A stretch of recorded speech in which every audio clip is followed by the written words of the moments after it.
오늘 함께 읽은 로마서 8장 14절부터 17절의 말씀을 통해 보이지 않는 나침반이라는 제목으로 사도신경의 8번째 부분을 우리가 생각해 보고자 합니다. 저 그림이 삼위일체라고 이해하면서 그린 그림이라고 합니다. 어떻게 하나님 같이 보이시나요? 사람의 상상력은 저기까지가 한계입니다. 저기서 가장 강조하는 부분은 세 분이 동등하신 분이라는 걸 강조하는 그림이 바로 저 삼위일체의 그림입니다. 오늘 저희가 지난 이미 날짜가 좀 지났지만 살펴보면 우리가 계속해서 똑같은 인트로와 주제를 듣고 있습니다. 곧 건강한 신앙이라고 하는 것은 믿는 신앙에 대한 대상이 무엇을 했는지, 그분이 어떤 분이신지에 관한 것을 우리가 바르게 아는 것이 바로 건강하고 바른 신앙이라고 우리가 생각했습니다. 그걸 우리는 성경적인 신앙이라고 말하고요. 그렇다면 우리는 지난 7번째까지 우리가 정리해보면 이렇습니다. 첫 번째 진술을 통해서 우리는 하나님은 누구신지에 대해서 이렇게 세 가지의 고백을 통해서 우리는 하나님이 어떤 분이신지에 대해서 우리가 듣습니다. 하나님은 천지를 창조하셨고 전능하시고 우리의 아버지가 되시는 하나님이십니다. 그리고 예수 그리스도에 관한 부분이 가장 많은 내용을 차지하고 있습니다. 무려 7번째까지, 2번째부터. 과연 예수님은 누구이신가? 하나님은 하나님으로 우리가 그렇게 신으로 할 수 있지만 예수님은 참 인간, 참 신이라는 이 두 가지 속성 때문에 많은 도전들이 있어 온 게 사실입니다. 그렇기 때문에 사도신경을 통해서 우리가 믿는 바를, 믿는 대상을 분명히 하는 것을 우리가 알 수 있습니다. 저렇게 6가지의 설명을 통해서 정리해 보면 우리가 예수님이 과연 누구신지에 대해서 우리가 듣습니다.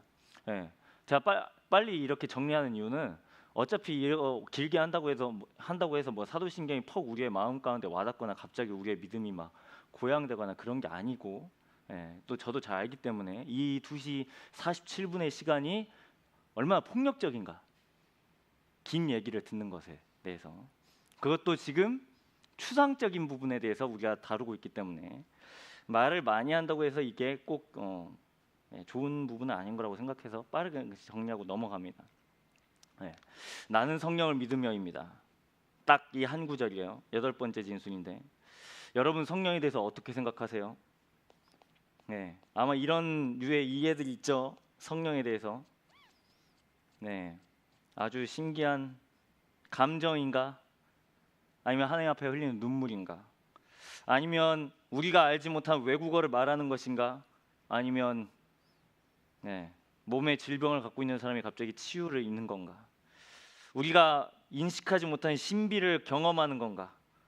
어떤 데서는 성령님을 마치 종 부리듯, 죄송합니다 주님 뒤에, 그건 아니지만 마치 이런 느낌으로 하시는 분들도 있습니다. 성령을 좀 OX를 좀 해보려고 해요. 이제 준비한 게 없어요. 그냥 보고 알아서 그냥 양심껏 알아서 판단하세요. 자, 성령은 무형의 에너지 같은 존재다. OX입니까? 뭐죠? O인가요? 안타깝게도 X입니다. 성령은 무형의 에너지가 아니시고 인격적인 하나님이십니다. 인격적인 하나님. 그래서 우리는 성령을 느낌이나, 이거 모다시 때도 한번 설명했던 것 같아요. 갑자기 기도하다가 막 몸서리치는 약간 무언가가 일어나면 성령이 오셨다. 죄송한 말이지만 이미 성령은 그 자리에 계셨어요. 계셨습니다. 예수님께서 분명히 설명하십니다. 그저 단순히 느낌이나 바람이 아니고 우리와 교제하시고 대우하시는 하나님이시라고 분명히 설명하십니다. 그래서 요한복음은 성령을 도우시는 하나님이라는 뜻으로 보혜사라고 설명합니다. 빨리 넘어갈게요. 여러분들 표정 보니까. 그 다음입니다. 성령은 신비한 체험을 해야만 받을 수 있는 것입니까? OX 뭐죠? O를 대답하면 약간 이제 3단으로 가기 시작하는 겁니다. 성령은 체험 이전에 언제나 우리와 함께 하십니다. 이게 되게 중요합니다. 체험 이전에요. 그러니까 체험이 없어도 여러분 성령 받은 겁니다. 체험을 경험하지 않는 사람들은 이 정도는 아멘 해야 됩니다. 저 같은 사람은 특히 아멘 해야 되고, 저는 딱히 앞에 보이는 방언이나 환상 같은 체험이 없어요. 없습니다. 그 다음 넘어갑니다. 성령은 삼위일체 하나님 중 가장 열등한 존재시다. OX 뭔가요? 이 정도는 뭘 얘기하는지 알겠죠? 아까 그 그림이 얘기하는 바를, 성부, 성자, 성령은 동등하신 하나님이십니다. 그 다음 네 번째입니다. 성령은 나를 하나님의 뜻대로 이끌어 주시는 분이시다 라고 하려고 했는데 스킵되네요. 자, 네 번째, 성령은 나를 하나님의 뜻대로 이끌어 주시는 분이다. OX 뭔가요? 맞아요? 네, 오예요. 네, 오에 오. 맞다고요. 하나님의 뜻대로 우리를 인도하시는 분이라고요. 하나님의 뜻이 무엇인지 분별하게 하시는 분이 성령이십니다. 오늘 말씀의 제목처럼 보이지 않는 나침반과 같이 하나님의 뜻에 향해서 가리키도록 우리를 인도하십니다. 5번 되게 중요한, 성령은 내가 죄를 지으면 바로 떠나신다. 여러분 OX입니까? 한때 이거 되게 오해하는 친구들이 있어요. 되게 좀 하나님 앞에 자주 반복된 죄를 지으면 하나님이 나를 떠나신다. 성경은 단 한 번도 그렇게 설명하지 않습니다. 물론 마음을 아파하시죠. 하지만 떠나시지는 않습니다. 우리의 내면 가운데서도 탄식하고 돌아오도록 우리 가운데 회개하도록 내면에서 역사하십니다. 여섯 번째입니다. 성령은 오직 신약 시대에만 등장하신다. OX 뭘까요? 네, 아닙니다. 성령은 구약 시대에도 이미 존재하십니다. 창세기부터 이 세상을 지으실 때부터 삼위의 하나님께서 역사하십니다. 그리고 구약의 수많은 인물들과 함께 성령은 같이 하셨습니다. 그런데 신약으로 넘어왔을 때 좀 다른 점은, 신약은, 구약은 약간 좀 특정한 인물들에게만 이러한 현상이 일어났다면, 신약에서는 보편적입니다. 모두 다요. 모두 다 성령 받은 거예요. 그러니까 신약 시대에만 등장하신 게 아니라 구약 시대에도 등장하시고 모든 믿는 사람에게 내주하십니다. 그 다음 마지막 일곱 번째입니다. 성령의 충만은 매일 새롭게 구해야 하는 것입니까? OX 뭘까요? 대답이 잘 안 나오죠. 뭘까요? 네, 옵니다. 매일 구해야 합니다. 매일 새롭게. 에베소 5장 18절에 근거 구절이 있습니다. 성령 충만함을 받으라. 현재 진행입니다. 그러니까 성령을 한 번 받고 끝나는 게 아니라 매일 하나님의 다스림 가운데서 살아가야 되는 게 바로 성령의 충만함입니다. 그런데 오늘 성령 충만과 조금 이제 결부시켜서 생각해 보아야 할 지점에 대해서 우리가 좀 이해를 해보려고 하는데,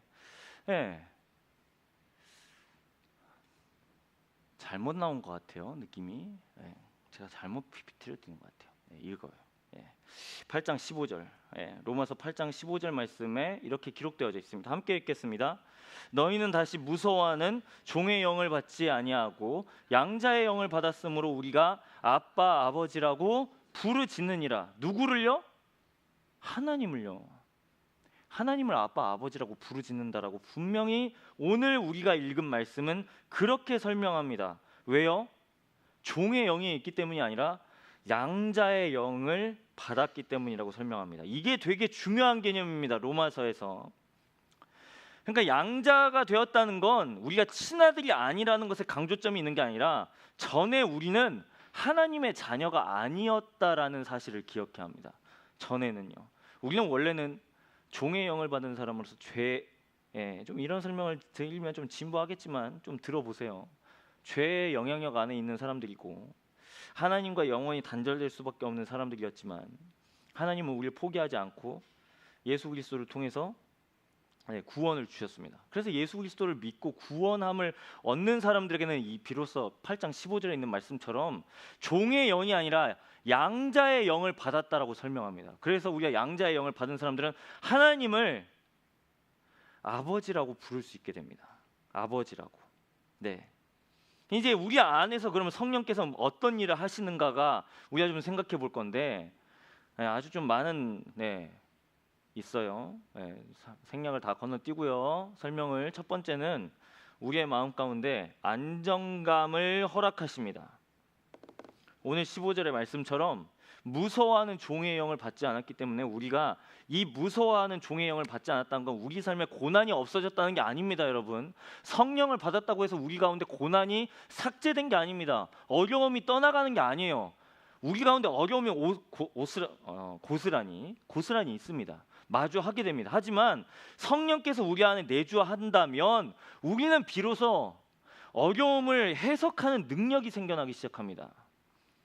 이 어려움이 단순히 어려움으로만 끝나는 것이 아니라 고난이 그냥 나에게 그냥 왜 하필 나에게 이런 일이 일어나가지고 진짜 정말 너무 싫다 이렇게 끝나는 게 아니라 그 고난이나 어려움을 좀 성숙의 마중물 아니면 도움닫기로 해석하게 되는 그러한 이제 일들이 우리 가운데서 일어나게 됩니다.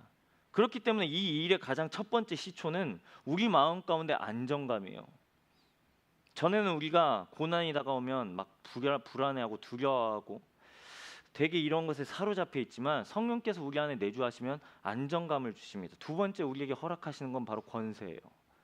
되게 놀라운 건 권세를 우리 가운데 허락하셨는데 그냥 단순히 자녀가 되는 권세를, 그러니까 요한복음 1장 12절에 말씀하는 자녀가 되는 권세를 넘어서 저기 있는 설명처럼 어둠을 다스리는 권세까지 확장된다는 겁니다. 그러니까 우리 마음 가운데 다가오는 어려움이요, 그러니까 내가 하나님의 뜻에 비추어서 살려고 하는 그러한 열심들, 그런데 우리가 그렇게 살지 못할 때가 많이 있잖아요. 또 내 안에서 그런 연약함들이 있습니다. 그런데 그럴 때 우리가 그런 어려움 가운데서 당당히 맞서 싸울 수 있다는 겁니다. 왜요? 성령께서 우리에게 권세를 주시기 때문에요. 그 다음 세 번째요, 우리 아까 15절에 말했던 것처럼 친밀함입니다. 여러분, 하나님을 아저씨라고 부르는 사람 어디 있나요? 하나님을 아저씨라고 부르는, 물론 여러분들이 아빠, 아버지라고 부르기도 하지만 그 심리적 거리가 그렇게 그 단어가 갖는 의미에 비추어 봤을 때는 현격하게 차이가 있다고 해도 우리가 하나님을 아저씨라고 부르진 않습니다. 그냥 완전히 그냥 뭐 뒷방에 계신 분이거나 아니면 그냥 아예 생판 모르는 남이거나 전혀 그렇게 하지 않습니다. 우리가 하나님을 아버지로 부를 수 있는 이유는 우리 안에 내주하시는 지금 성령께서 하나님을 친밀하게 인도하시기 때문입니다. 그 다음 네 번째는 이게 되게 이론적으로 설명하기 어려운데 내 안에서 하나님께 내가 사랑받고 있다고 계속해서 느끼게 해주십니다. 내가 하나님께 사랑받는 자녀로구나. 내가 아무것도 하지 않았는데 하나님께 사랑을 받고 있구나. 그러니까 이 확신이라는 건 무언가를 해서 얻는 확신이 아니에요. 그냥 존재 자체로서 오는 확신입니다. 그냥 내 마음 가운데서 오는 확신이에요. 이게 지금 성령께서 우리 안에서 하시는 일입니다. 그 다음 다섯 번째는 우리에게 상속권을 허락하십니다. 예수 그리스도가 받는 복을 우리 가운데 주신다라고 설명하십니다. 오늘은 좀 여섯 번째 부분에서 우리가 생각해 보려고 하는데, 이 상속을 받기 위해서는 좀 통과해야 되는 지점들이 있습니다. 그건 바로 단련이에요. 하나님께서 우리에게 상속자로 명하시는데 그 상속에 합당한, 마땅한, 어울리는 존재로 우리를 훈련시킵니다. 그래서 우리의 목표는, 신앙의 목표는, 여러분 기억하세요. 신앙의 목표는 여러분이 직분을 받는 게 아니에요. 여러분 신앙의 목표는, 우리의 신앙의 목표는 딱 한 가지예요. 예수님 닮는 것. 이거 한 가지입니다. 우리의 신앙의 유일한 목표는 주님 닮는 거예요. 주님 닮는 거.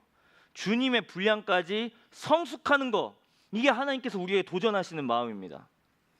근데 여기서 우리가 얘기하기에 좀 구별해야 될 지점은, 하나님이 그렇다고 해서 고난을 막 계속해서 만들어내고 이런 거죠.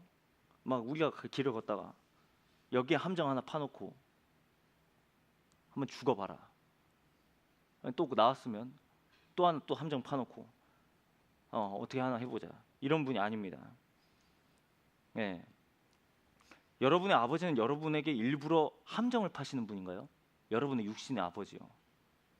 여러분의 육신의 어머니는 함정을 파시나요? 지금 떠오르는 예가 지금 그것밖에 없어서 죄송합니다. 이게 되게 약간 미숙한 예인 것 같은데, 여러분의 어머님은 여러분의 식사에 독약을 타십니까? 그러신 분이 아닐 겁니다. 아닐 게가 아니라 말이 안 되죠. 이건 이미 문장 자체가 이미 그런 문장입니다. 좀 약간 이제 아까 설명드렸던 것처럼 약간 좀 미숙한 예였지만 다시 돌아와서, 그럼에도 불구하고 하나님께서 우리의 고난을 만드시는 고난의 창시자가 아님에도 불구하고 우리는 이 땅을 살아가면서 어려움을 만납니다. 예기치 않는 어려움, 예기치 않는 고난을 만납니다. 근데 하나님 마음은 그 고난 가운데서 우리가 성숙되어지기를 원하고, 그 목표가 바로 그리스도를 닮는 것입니다. 그리스도를 닮는 것. 아까 우리가 7번째 OX 퀴즈에서 그걸 다뤘어요. 성령의 충만함을 매일 새롭게 구해야 한다고요. 매일 새롭게. 자, 그럼 여러분 물어보겠습니다. 자, 이런 질문도 이따 다룰 테니까. 자, 앞에서 목사님이나 전도사님이 여러분 이렇게 여러분 성령 충만해야 합니다. 그럼 여러분 성령 충만이 뭔가요 대체? 여러분 성령 충만이 뭐예요? 갑자기 막 하나님 단어만 들으면 막 눈물이 나오는 겁니까? 24시간 동안 막 기도하고 막 갑자기 막 어제는 막 하나님 모르는 사람으로 살다가 갑자기 막 변해서 막 365일 동안 막 갑자기 뭐 그냥 사울이 회심한 것처럼 갑자기 눈에서 비늘이 벗겨지고, 그게 성령 충만함의 근원일까요? 이걸 좀 생각해 보게 오네요 오늘. 이 질문이에요. 성령의 충만이 뭔데요 대체? 성령의 충만함. 우리는 성령의 충만함을 설명하면서 늘 우리는 약간 여기에 들어가죠. 그리고 이걸 성령 받았다고 해석하죠. 성령이 우리와 함께 하신다고 해석합니다. 우리 뭐 이미 수련회 마쳤지만 앞으로 있는 성경학교 수련회 가운데 우리의 사랑하는 친구들이 눈물을 흘리면 성령 받은 겁니까? 한 단면은 될 수 있죠. 근데 몰라요 그건. 정말 그게 기뻐서 흘리는 건지 아니면 주변에 있는 친구들이 지금 막 뒤집어지고 난리가 나서 그런 건지 모릅니다.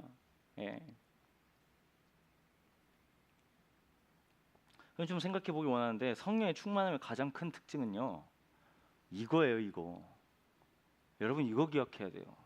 균형이요. 균형. 성령 충만의 가장 큰 특징은 균형입니다. 균형. 게임 하시는 분들 아실 거예요. 약간 카드 뽑기 해보면 이 카드에 따라서 약간 죄송합니다, 스탯이라고 하죠. 능력치. 어떤 건 되게 활성화되어 있고 어떤 건 되게 상대적으로 좀 들어가 있는 모난 그런 모양들. 근데 성령 충만하면 어떻게 된다고요? 정육각형이 된다고요. 여러분 옆에 있는 지체들 봐보세요. 얼굴이 정육각형처럼 생겼나? 어때요? 성령 충만의 가장 큰 특징은 균형입니다. 자, 균형에 대해서 설명드려보죠. 뭐냐면 하나님의 사랑과 공의입니다. 이 두 주제가 얼마나 대척이에요. 사랑과 공의. 하나님께서 사랑하신다라는 말은 우리가 숱하게 듣습니다. 공의의 하나님이라는 말도 숱하게 들어요. 그런데 이 양과 이 맞지 않는 주제가 한 하나님 안에 속성으로 지금 자리매김하고 있다고요. 사랑 쪽에는 저렇게 있어요. 하나님의 사랑이라고 생각하면 은혜가 충만하고요. 하나님과 뜨거운 사랑의 이야기가 막 있습니다. 그런데 안타까운 건 놀랍게도 은혜가 가득하고 간증이 가득한데 죄를 이기는 거룩한 삶이 없어요. 약간 감정으로 막 수련회 딱 끝나놓고 와 이제 왔다 드디어 다 와라 내가 다 이겨주겠다. 당장 내일 가보십시오 여러분. 아니 오늘만 가보세요. 우리는 또 넘어지고 또 연약한 가능성이 반복되기 시작합니다. 제가 하나님의 사랑을 경험했다면서 그렇게 하면서 하나님의 사랑을 경험했는데 무력하게 이렇게 끝나버릴 때가 많습니다. 공의를 간주하면 어떻습니까? 하나님이 혼내시니까 2시 예배 오는 거예요. 솔직히 말해보세요, 여러분. 여러분의 부모님 지금 이 유튜브 보고 있지 않는지 모르겠지만 저한테 자주 물으시거든요. 누가 왔냐고. 저는 주님만이 아십니다라고. 주님이 아실 거라고 대답합니다만, 우리의 순종의 동기가요, 공의를 너무 강조하다 보면 두려운 하나님을 만나기 시작해요. 그러니까 이 두려움 가운데 있으면 하나님이 언제 나를 지금 혼내실까 너무 두렵기 때문에 하나님께서 지금 뒤에서 매를 들고 있습니다. 열심은 내야겠어요. 근데 언제 매를 맞을지 몰라요. 이처럼 불안한 게 없죠. 죄송하지만 우리 꺼꺼의 서아의 예를 들면, 서아가 아주 잘하는 행동이 있어요. 사고를 치면 그 즉시 뭘 할까요? 눈치를 봅니다. 아빠의 눈치를. 아무 말도 하지 않았습니다. 이 전력이 많아서 아빠의 눈치를 한번 살피는 거예요. 혼날까 봐.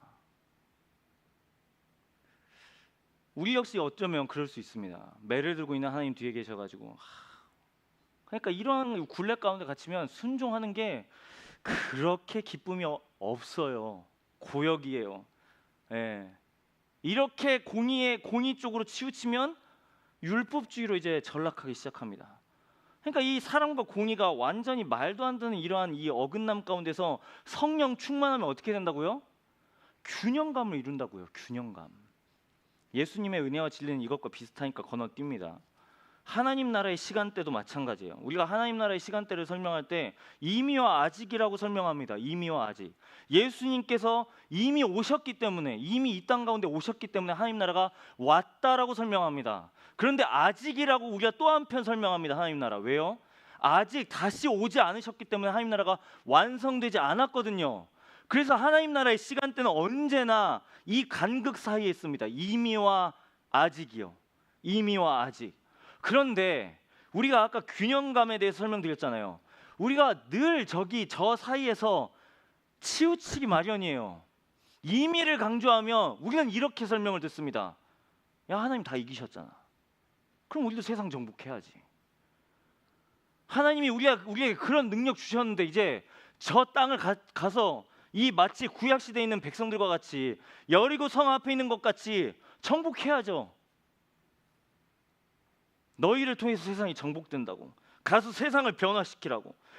하나님 너와 함께 하시는데 왜 세상을 변화시키지 못하냐고. 이런 구호 안고 저 문을 박차고 나갑니다. 그리고 나서 다시 6일 동안 살다 오면서 하나님 앞에 이렇게 설명한 거예요. 하나님, 저 또 졌습니다. 저 하나님께 주시는 마음 갖고 나갔는데 또 박살났습니다. 늘 이런 식 아닌가요?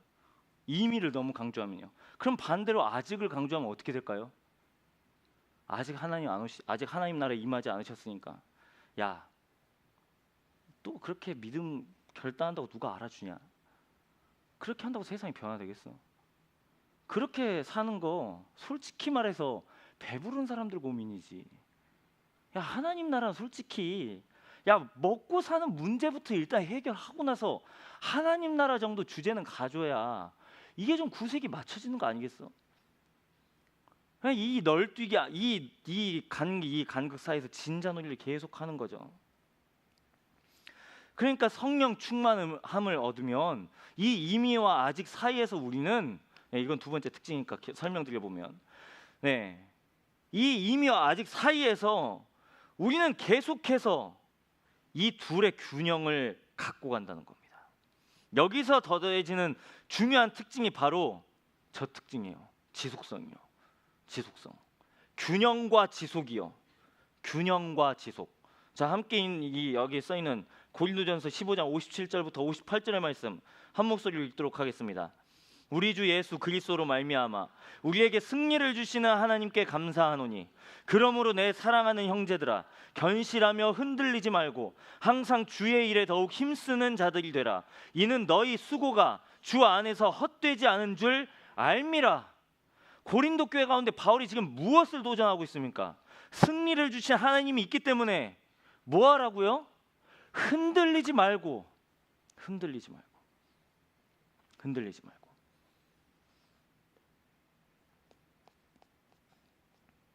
여러분, 우리는 그래서 성령께서 우리에게 내주하실 때 오는 이 중요한 특징을 잘 기억해야 합니다.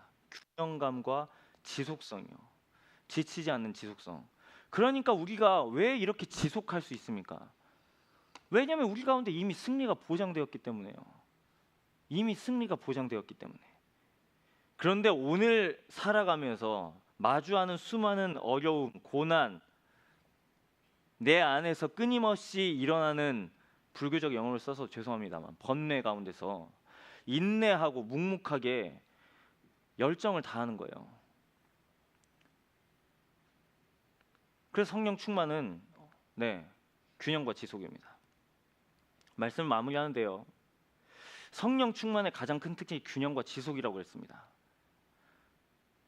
여러분, 그래서 성령 충만함을 우리가 주 하나님 앞에 구하면 놀라운 건 여러분, 우리가 소모되지 않는다는 거예요.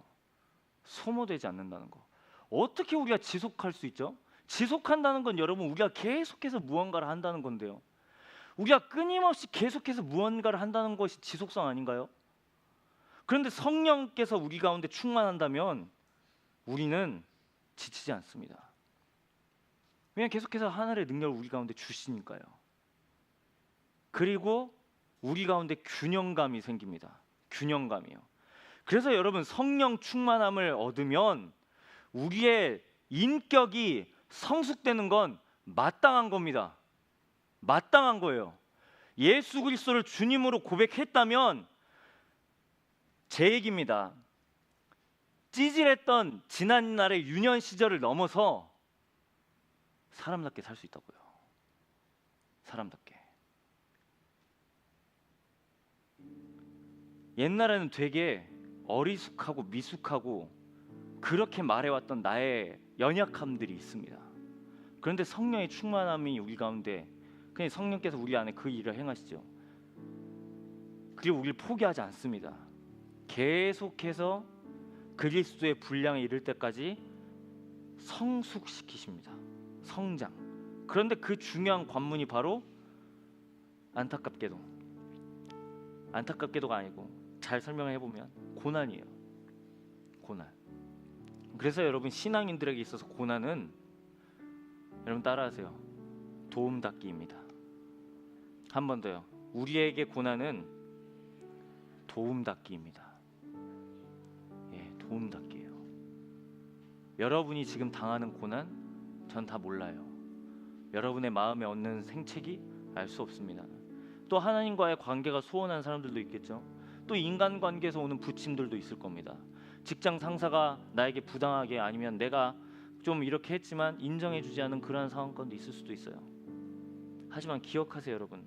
우리가 만약에 신앙이 아니었다면 그냥 그 당하는 어려움, 그냥 나의 힘으로 해결해 버려야 됩니다. 하지만 우리가 신앙인이라고 한다면 이 고난, 마주하는 고난은, 우리가 이 8번째 진술과 같이 나는 성령을 믿는다라는 이 말은, 내가 마주하는 고난이 삭제된 게 아니고, 생략된 게 아니고, 없어지는 게 아니고, 고난이 탈락된 게 아니고, 마주하는 고난 때문에 내가 한 번 더 성장하는 거예요. 그리스도의 장성한 분량으로. 그래서 여러분, 고난은 우리에게 약입니다. 약. 어려움은 우리에게 약이에요. 지금 성령께서 우리에게 그걸 도전하고 계시고, 지치지 않는 힘을 주시고, 우리의 균형감을 주십니다. 지금 여러분들은 만약에 아니죠, 여러분들이 예수 그리스도를 주로 믿었다면 여러분은 지금 다 성령 받으신 분들입니다. 여러분 안에서 지금 성령께서는 그 일들을 행하고 계시고요. 우리가 하나님 품에 안길 때까지 성장하게 하십니다. 이번 7월을 살아내면서, 이 성령, 이번 한 주를 살아내면서요, 성령과 동행하는 우리가 되기를 소망합니다. 우리의 나눔지에 그 질문이 있어요. 내게 주어진 오늘의 작고 평범한 사명은 무엇인가요? 여러분의 사명은 뭐예요? 여러분은 왜 살죠? 여러분 왜 공부하세요? 여러분 왜 돈을 벌려고 하나요? 여러분 왜 인간관계를 맺으시나요? 여러분은 왜 어려움 가운데 지금 있고 어떠한 상태 가운데 어떠한 마음으로 어려움을 지금 헤쳐나가고 있나요?